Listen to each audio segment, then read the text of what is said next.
apa kabarnya hari ini? Masih baik-baik aja kan? Di video kali ini kita melanjutkan cerita Donghua Battle Truck Devon. Oke, nggak usah lama-lama lagi, kita langsung aja ke ceritanya. Kalau begitu, kita sama sekali tidak boleh membiarkannya lolos. Raja Tiansang segera menjawab Xiuyan bahwa ia telah menyiapkan rencana yang sangat jitu. Tapi dia juga tidak akan bertindak gegabah, melainkan mengamati situasi pertempuran, menyadari bahwa melancarkan serangan mematikan sangatlah penting. Dan Xiuyan masih perlu menyelidiki lebih lanjut Janzhou. Bagaimanapun identitas spesifiknya masih belum diketahui, jadi Xiuyan masih agak waspada. Lagi pula sebelumnya Janzhou telah berusaha keras untuk melarikan diri, tetapi sekarang dia telah kembali. Namun Xiuyan tidak tahu apa yang membuat begitu percaya diri untuk menjadi sosok yang kuat. Meskipun tingkat kultivasinya sedikit lebih rendah, tapi dia memiliki jiwa kekosongan yang lebih kuat daripada Xiuyan. Dan yang terpenting sekarang adalah Xiuyan telah kehilangan satu jiwa saat menyelamatkan Raja Tiansang. Dan ini adalah sebuah fakta yang terungkap selama pertempuran jiwa sebelumnya. Manusia asing, siapapun diri Anda atau mengapa Anda di sini, saya sarankan Anda untuk segera pergi. Atau kalau tidak, Anda akan kehilangan nyawa Anda di sini. Jadi itu tidak ada gunanya. Lagi pula benda ini tidak berguna untuk Anda. Mata Janzhou yang berbentuk berlian memancarkan niat membunuh yang mengerikan.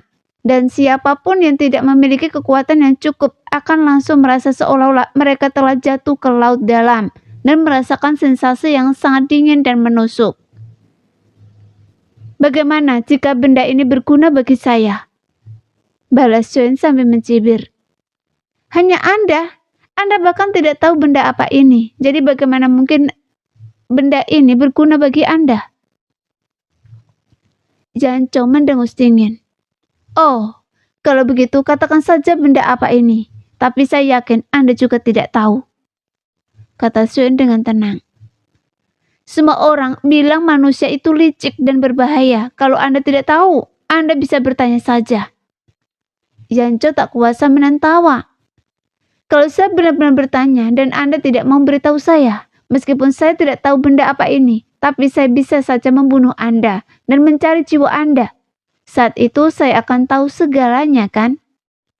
Lagi pula ingatan tidak pernah berbohong, kata Xiuyan sambil mencibir, yang membuat niat membunuh yang terpancar dari Janzhou semakin kuat.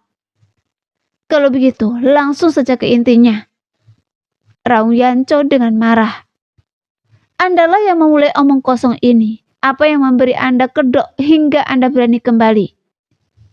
Kata Xiuyan perlahan. Begitu ia selesai berbicara, sosoknya tiba-tiba bergerak dengan nyala api yang berkobar liar ke dalam penguasa berat 8 kaisar di tangannya. Meskipun air dan api pada dasarnya tidak cocok, namun keduanya saling memperkuat dan menahan, dan inilah keseimbangan kekuatan dalam aturan. Pada saat ini, aura yang terpancar dari Janzhou berada di tingkat keempat, dan dia pernah berbenturan dengan Xiuyan sebentar sebelumnya. Karena kekuatan tempurnya tidak terlalu tinggi, jadi melawan kekuatan fisik Xiuyan yang absolut, ia tidak akan mendapatkan keuntungan sedikit pun. Tiba-tiba tubuh Janzhou bergetar hebat. Kemudian Trisula mengaduk pusaran laut dalam, mengumpulkan beberapa kekuatan sumber air hitam yang terkondensasi dan terkompresi, lalu menyemburkannya tiba-tiba. Segera air laut berputar langsung menuju Xiuyan. Menghadapi serangan yang datang, Xiuyan tidak menghindar, melainkan mengangkat penguasa berat 8 kaisar yang telah lama ia isi, dan menebas dengan ganas. Dengan raungan, Xiuyan menerjang kolam guntur, melepaskan semburan api yang membara. Meskipun teknik bertarungnya sendiri tidak tingkat tinggi, teknik itu memiliki kekuatan yang awalnya bukan miliknya. Berkat peningkatan aturan api Xiuyan, Xiuyan mendapat dukungan dari hati api dan pemahamannya sendiri tentang do api. Seberkas kekuatan aturan api miliknya adalah transformasi yang sesungguhnya yang membuat lautan api berkobar. Bagaikan jurang yang berapi-api, menciptakan ruang hampa di dalam air laut. Kedua kekuatan itu saling berbenturan dengan sengit, tetapi tanpa air laut, serangan Janco langsung melemah dan tak mampu menandingi serangan Xiuyan.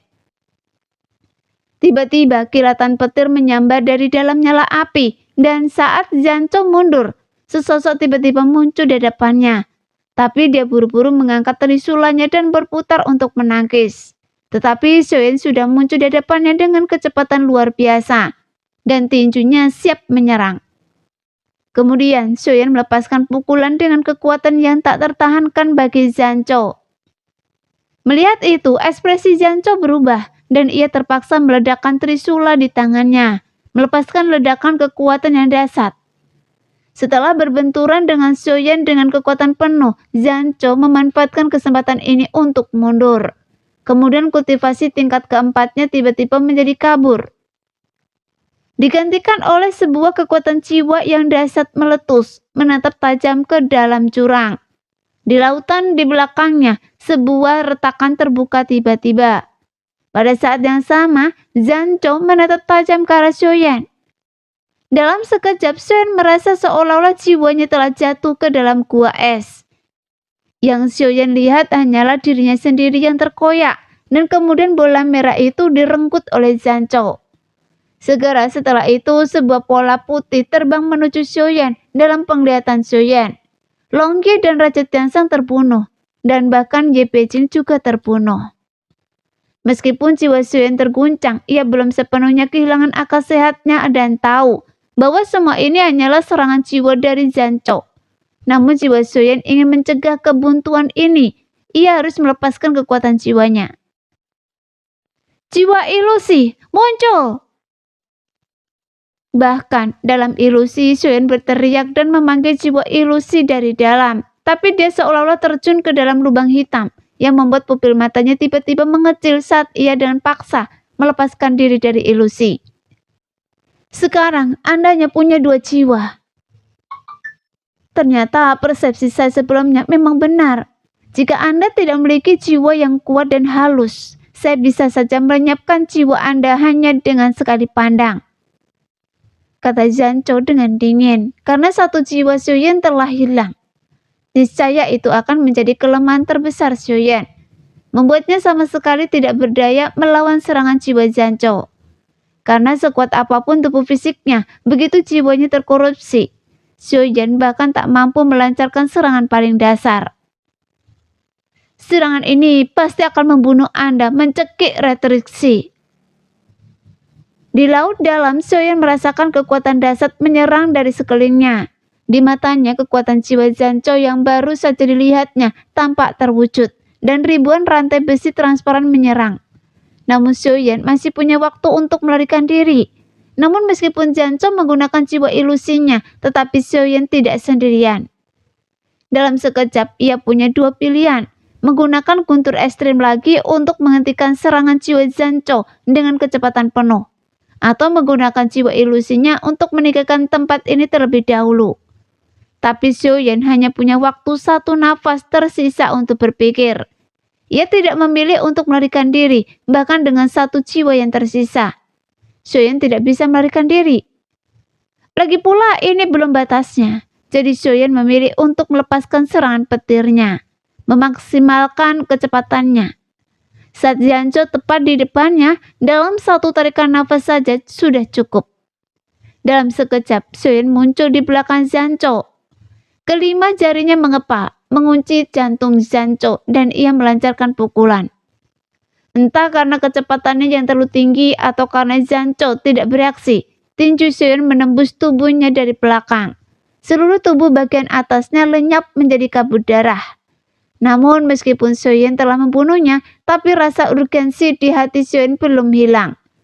Karena rantai jiwa yang menyerang dari segala penjuru belum berhenti. Mungkinkah saya sama sekali tidak meninggalkan ilusi itu, dan ini semua memang bagian dari ilusi itu sejak awal? Xiuyan tertegun, tetapi sudah terlambat.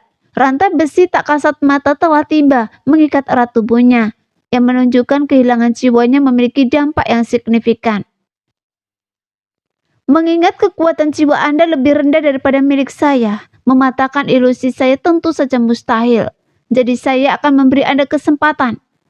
Anda orang luar yang sedang mencari kematian, namun tubuh dan jiwa Anda cukup baik. Jika saya menjadikan Anda tonik yang langka, maka kekuatan saya akan meningkat. Pada saat ini, Janco yang telah diledakkan berkeping-keping oleh Xiaoyan hingga hanya menyisakan tubuh bagian bawahnya, tiba-tiba muncul di sisi lain Xiaoyan, menatapnya tanpa cedera dan berbicara dengan suara yang dalam. Nah, sekian dulu cerita kali ini. Kita lanjut lain hari ya guys ya. Bye-bye.